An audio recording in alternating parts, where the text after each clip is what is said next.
ಪ್ರಿಯ ದೇವಜನರೇ, ತಮ್ಮೆಲ್ಲರಿಗೂ ನಮ್ಮ ಕರ್ತನಾದ ಯೇಸು ಕ್ರಿಸ್ತನಿಂದ ಕೃಪೆ ಶಾಂತಿಯು ನಮಗೂ ತಮ್ಮ ಕುಟುಂಬಕ್ಕೂ ಹೆಚ್ಚೆಚ್ಚಾಗಿ ದೊರೆಯಲಿ.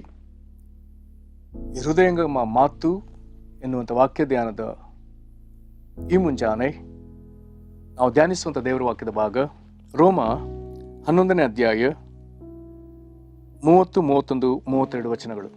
ರೋಮ 11, 30, 31, 32. ದೇವರ ವಾಕ್ಯ ಹೀಗೆ ಹೇಳ್ತದೆ: ಯಾವ ಪ್ರಕಾರ ನೀವು ಪೂರ್ವದಲ್ಲಿ ಅವಿಧೇಯರಾಗಿದ್ದರೂ ಈಗ ಅವರ ಅವಿಧೇಯತೆಯ ದೆಸೆಯಿಂದ ಕರುಣೆ ಹೊಂದಿದ್ದೀರೋ, ಅದೇ ಪ್ರಕಾರವಾಗಿ ಅವರು ಈಗ ಅವಿಧೇಯರಾಗಿದ್ದರೂ ನಿಮಗೆ ದೊರಕಿದ ಕರುಣೆಯನ್ನು ಹೊಂದುವರು. ಯಾಕಂದರೆ ದೇವರು ಎಲ್ಲರಿಗೂ ಕರುಣೆಯನ್ನು ತೋರಿಸಬೇಕೆಂಬ ಉದ್ದೇಶವುಳ್ಳವನಾಗಿದ್ದು ಎಲ್ಲರನ್ನೂ ಅವಿಧೇಯತೆ ಎಂಬ ದುಸ್ಥಿತಿಯಲ್ಲಿ ಕಟ್ಟಿಹಾಕಿದ್ದಾನೆ. ಈ ವಾಕ್ಯಗಳನ್ನ ಗ್ರಹಿಸಿದ್ದಕ್ಕೆ ದೇವರಾತ್ಮನು ನಮ್ಮನ್ನು ಬಲಪಡಿಸಲಿ. ದೇವರಾತ್ಮನು ತಾನೇ ನಮಗೆ ಬೋಧಿಸಲಿ ಮತ್ತು ನಮ್ಮ ಮನೋನೇತ್ರಗಳನ್ನ ಬೆಳಗಿಸಿ ಧರ್ಮಶಾಸ್ತ್ರದ ರಹಸ್ಯಗಳನ್ನ ತಿಳ್ಕೊಳ್ಳೋದಕ್ಕೆ ನಮ್ಮನ್ನು ಬಲಪಡಿಸಲಿ. ಇಲ್ಲಿ ಈ 3 ವಚನಗಳಲ್ಲಿ ಬೇರೆ ಬೇರೆ ಗುಂಪುಗಳನ್ನ ನೋಡ್ತೇವೆ. ಇಲ್ಲಿ ನಾವು ನೀವು ಎನ್ನುವಂತ ಪದವನ್ನು ಓದುವಾಗ ಅದೊಂದು ಗುಂಪನ್ನು ಸೂಚಿಸ್ತದೆ. ಮತ್ತೆ ಅವರು ಅಥವಾ ಅವರು ಎಂಬ ಪದವನ್ನು ಓದುವಾಗ ಅದು ಇನ್ನೊಂದು ಗುಂಪನ್ನು ತೋರಿಸ್ತದೆ.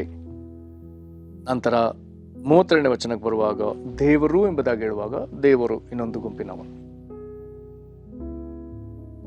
ಇಲ್ಲಿ ದೇವರು 2 ಗುಂಪಿಗೆ ಬಹಳ ಪ್ರಾಮುಖ್ಯನಾದವನಾಗ್ತಾನೆ. ಇಲ್ಲಿ 32ನೇ ವಚನವನ್ನು ಗಮನಿಸಿದ್ರೆ ಈ 32ನೇ ವಚನ ದೇವರ ಕನಿಕರಕ್ಕೆ ಸಂಬಂಧಪಟ್ಟ ಹಾಗೆ ಅಥವಾ ದೇವರ ಕನಿಕರ ಎಲ್ಲಾ ಮನುಷ್ಯರಿಗೆ ಎಂಬುದಕ್ಕೆ ಸಂಬಂಧಪಟ್ಟ ಹಾಗೆ ಅಥವಾ ರಕ್ಷಣೆ ವಿಷಯದಲ್ಲಿ ರಕ್ಷಣೆ ಹೊಂದುವ ಮನುಷ್ಯರು ಹೊಂದಬೇಕಾಗಿರೋದ್ರಿಂದ ಅವರೆಲ್ಲರ ವಿಷಯದಲ್ಲಿ ದೇವರ ಕರುಣೆ ಇದಕ್ಕೆ ಸಂಬಂಧಪಟ್ಟ ಹಾಗೆ ಇದು ಸತ್ಯವೇದದಲ್ಲಿ ಪ್ರಾಮುಖ್ಯವಾದ ವಚನ.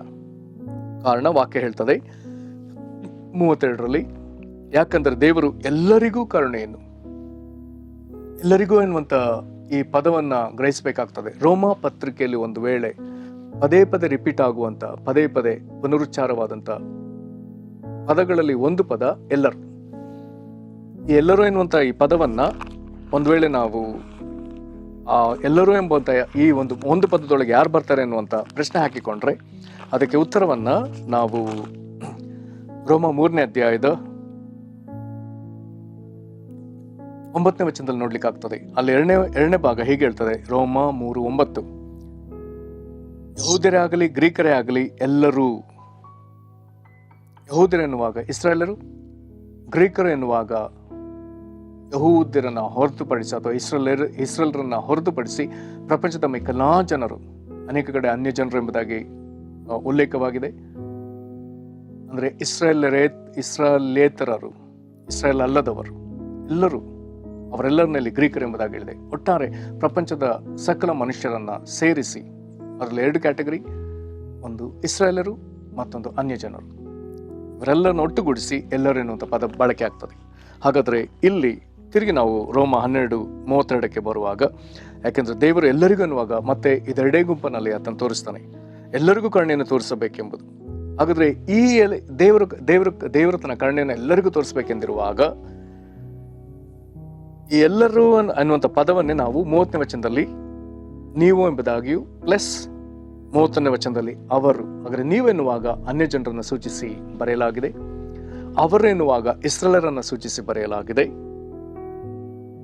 ಈ 2 ಗುಂಪಿಗೆ ಕನಿಕರ ತೋರಿಸುವವನು 32ನೇ ವಚನದಲ್ಲಿ ದೇವರು ತಾನೇ ಆಗಿದ್ದಾನೆ. ದೇವರು ಎಲ್ಲರಿಗೆ ಕನಿಕರ ತೋರಿಸುವುದಕ್ಕಾಗಿ ಇಲ್ಲೊಂದು ವಿಚಿತ್ರವಾದ ವಾಕ್ಯ ಭಾಗವನ್ನ ಅಥವಾ ವಚನವನ್ನು ಓದ್ತೇವೆ. ಏನಂತೆ? ಎಲ್ಲರಿಗೂ ಕರುಣೆಯನ್ನು ತೋರಿಸಬೇಕೆಂಬ ಉದ್ದೇಶವುಳ್ಳವನಾಗಿದ್ದು, ಅಂದ್ರೆ ದೇವರು ಎಲ್ಲರನ್ನೂ ಅವಿಧೇಯತೆ ಎಂಬ ದುಸ್ಥಿತಿಯಲ್ಲಿ ಕಟ್ಟಿ ಹಾಕಿದ್ದಾನೆ. ಹಾಗಾದ್ರೆ ಪ್ರಪಂಚದಲ್ಲಿ ಎಲ್ಲರೂ ಅವಿಧೇಯರೇ?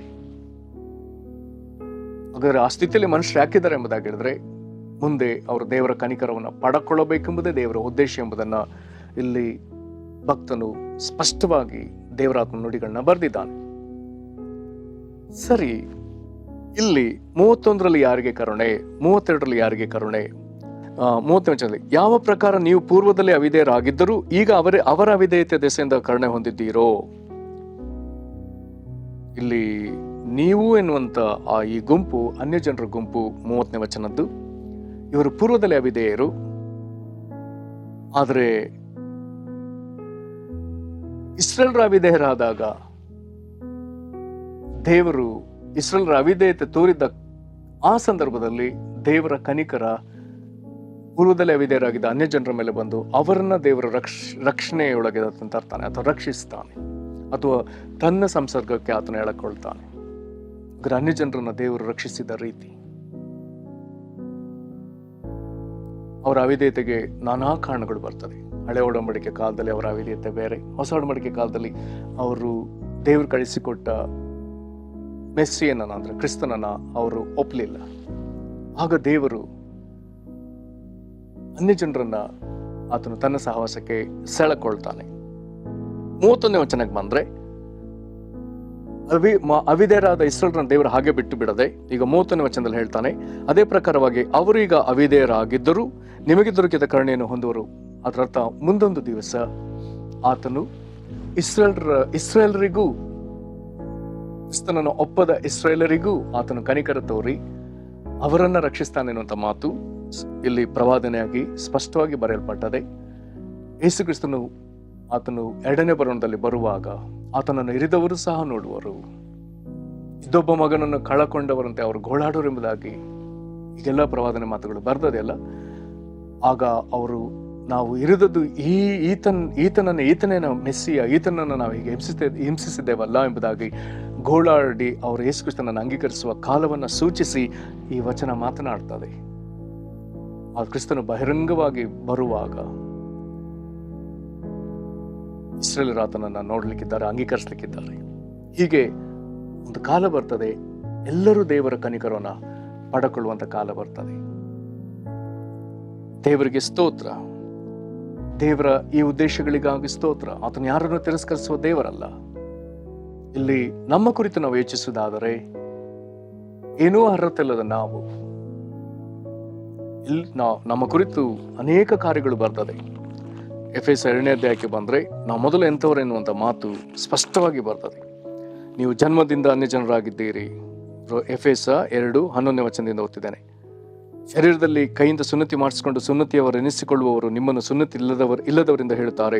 ನೀವು ಪೂರ್ವಕಾಲದಲ್ಲಿ ಕ್ರಿಸ್ತನನ್ನು ಸೇರದವರಾಗಿದ್ದು ಇಸ್ರಾಯೇಲ್ ಹಕ್ಕಿನಲ್ಲಿ ಪಾಲಿಲ್ಲದವರು, ಅಬ್ರಾಹ್ಮನಿಗುಂಟಾದ ವಾಗ್ದಾನಕ್ಕೆ ಸಂಬಂಧವಾದ ಒಡಂಬಡಿಕೆಗಳಲ್ಲಿ ಸೇರದವರು, ಈ ಲೋಕದಲ್ಲಿ ಯಾವ ನಿರೀಕ್ಷೆ ಇಲ್ಲದವರು, ದೇವರ ನರೆಯದವರು ಆಗಿದ್ದರೆಂದು ಜ್ಞಾಪಕ ಮಾಡಿಕೊಳ್ಳಿರಿ. ಇದು ಅನ್ಯ ಜನರ ಸ್ಥಿತಿ, ನಮ್ಮ ಸ್ಥಿತಿಯಾಗಿತ್ತು. ಇಂಥ ಯಾವ ಅರ್ಹತೆ ಯೋಗ್ಯತೆ ಇಲ್ಲದ ನಮ್ಮನ್ನ ದೇವರು ಕನಿಕರಿಸಿ ತನ್ನ ಕನಿಕರದಿಂದ ಆತನು ನಮ್ಮನ್ನ ತನ್ನ ಮಕ್ಕಳನ್ನಾಗಿ ಅಂಗೀಕರಿಸಿದ್ದಾನೆ. ದೇವರ ಮಕ್ಕಳಾಗುವ ಬಾಧ್ಯತೆಗೆ ನಮ್ಮನ್ನು ಸೇರಿಸಿದ್ದಾನೆ. ಪುತ್ರ ಸ್ವೀಕಾರದ ಆತ್ಮನನ್ನು ನಮಗೆ ಅನುಗ್ರಹಿಸಿ ಆತನನ್ನ ಅಪ್ಪಾ ತಂದೆ ಎಂಬುದಾಗಿ ಕೂಗಿ ಕರೆಯುವಂತ ಬಾಧ್ಯತೆಗೆ ನಮ್ಮನ್ನು ಒಳಪಡಿಸಿದ್ದಾನೆ. ನಮ್ಮನ್ನು ನಿತ್ಯ ಜೀವಕ್ಕೂ ನನ್ನ ಪರಲೋಕ ರಾಜ್ಯಕ್ಕೂ ಬಾಧ್ಯರನ್ನಾಗಿ ಮಾಡಿದ್ದಾನೆ. ಇಂತಹ ಶ್ರೇಷ್ಠವಾದ ಸಂತೋಷ, ಇಂಥ ಶ್ರೇಷ್ಠವಾದ ನಂಬಿಕೆ, ಇಂಥ ಶ್ರೇಷ್ಠವಾದ ನಿರೀಕ್ಷೆ, ಇಂಥ ಸೌಭಾಗ್ಯ ನಮಗೆ ನೀಡಿದ ಕರ್ತನಿಗೆ ನಾವು ಈಗೊಯ್ಗಕ್ಕೂ ಸ್ತೋತ್ರವನ್ನು ಸಲ್ಲಿಸೋಣ. ಪ್ರಾರ್ಥನೆ ಮಾಡೋಣ. ಮಹಾಕೃಪೆಯ ತಂದೆ, ಎಲ್ಲರಿಗೂ ಕನಿಕರ ತೋರಬೇಕೆಂಬುದಾಗಿ ಮೊದಲೇ ತೀರ್ಮಾನಿಸಿರುವ ಕರ್ತನೆ, ಅಪ್ಪ, ಇಸ್ರಾಯೇಲರು ಸ್ವಲ್ಪ ಕಾಲ ಅವಿಧೇಯರಾಗುವಾಗ ಆ ಸಂದರ್ಭದಲ್ಲಿ ನೀನು ಮೊದಲ ಅವಿಧೇಯರಾಗಿದ್ದ ಅನ್ಯ ಜನರಾಗಿದ್ದ ನಮ್ಮನ್ನ ಕರ್ತನೆ ನಿನ್ನ ಆಯ್ಕೆತೆಗೂ ನಿನ್ನ ಸಂಸರ್ಗಕ್ಕೂ ನಿನ್ನ ಕರೆದಿಯಲ್ಲಪ್ಪ, ನಾವು ನಿನ್ನ ಮಕ್ಕಳನ್ನಾಗಿ ಮಾಡಿಕೊಂಡಿಯಲ್ಲ. ಮುಂದೊಂದು ದಿನ ಈಗ ಅವಿಧೇಯರಾಗಿರುವ ಇಸ್ರಾಯೇಲರಿಗೂ ಕರ್ತನೆ ಕರುಣೆ ತೋರಿ ಅವರನ್ನು ನೀನು ಆಶೀರ್ವದಿಸ್ತೀಯಲ್ಲ. ಎಲ್ಲರಿಗೂ ಕರುಣೆ ತೋರಬೇಕೆಂದಿರುವಂಥ ಪರಲೋಕದ ತಂದೆ, ಕರ್ತನಿನ ನಾವು ಸ್ತುತಿಸ್ತೇವೆ. ಯಾವ ಯೋಗ್ಯತೆ ಇಲ್ಲದ ನಮಗೆ ಕೃಪೆ ಕೊಟ್ಟದಕ್ಕಾಗಿ ಅಪ್ಪ, ನಿನಗೆ ಯುಗಾಂತರಗಳಲ್ಲಿ ಘನಮಾನ ಮಹಿಮೆ ಉಂಟಾಗಲಿ. ಕರ್ತನೆ ಕನಿಕರಿಸು. ಕರ್ತನೆ ವಾಕ್ಯ ಕೇಳುತ್ತಿರುವ ಯಾರಾದರೂ ಇನ್ನೂ ನಿನ್ನ ಕನಿಕರದ ಅನುಭವದೊಳಗೆ ಇಲ್ಲದೆ ನಿನ್ನ ಕನಿಕರವನ್ನ ತಿರುವುದಾದರೆ ಅವರ ಹೃದಯಗಳನ್ನ ಮಾರ್ಪಡಿಸು. ಅವ್ರು ನಿನ್ನ ಕನಿಕರವನ್ನ ಹೊಂದಿಕೊಳ್ಳುವುದಕ್ಕಾಗಿ ನಿನ್ನ ಪಾದಗಳಿಗೆ ಎರಗಿ ನಿನ್ನ ಅಂಗಲಾಚಿ ಬೇಡಿಕೊಳ್ಳಲಿ. ನೀನು ಅವರನ್ನ ನಿನ್ನ ಮಕ್ಕಳನ್ನಾಗಿ ಅಂಗೀಕರಿಸು. ತಿರಸ್ಕಾರ ಹೃದಯದಲ್ಲಿ ಯಾರಿದ್ದಾರೋ, ತಿರಸ್ಕರಿಸಲ್ಪಟ್ಟವರು ಯಾರಿದ್ದಾರೋ ಅಪ್ಪ, ನೀನು ಅವ್ರನ್ನ ಇದನ್ನು ನಿನ್ನ ಮಹಾಪ್ರೀತಿಯಿಂದ ಸೆಳಕು ಸ್ವಾಮಿ. ನಿನ್ನ ದಯೆ ಅವರಿಗುಂಟಾಗಲಿ. ದೇಶದ ಸಕಲ ಪ್ರಜೆಗಳ ಮೇಲೆ ನಿನ್ನ ದಯೆ ಉಂಟಾಗಲಿ. ಹಾಗೆ ನೀನು ಮಾಡೋದಕ್ಕಾಗಿ ಸ್ತೋತ್ರ. ಯೇಸು ಕ್ರಿಸ್ತನ ಹೆಸರು ಬೇಡ್ದೇವೆ ನಮ್ಮ ತಂದೆಯೇ, ಆಮೇನ್. ಕರ್ತನು ನಿಮ್ಮನ್ನು ಆಶೀರ್ವದಿಸಲಿ. ವಂದನೆಗಳು.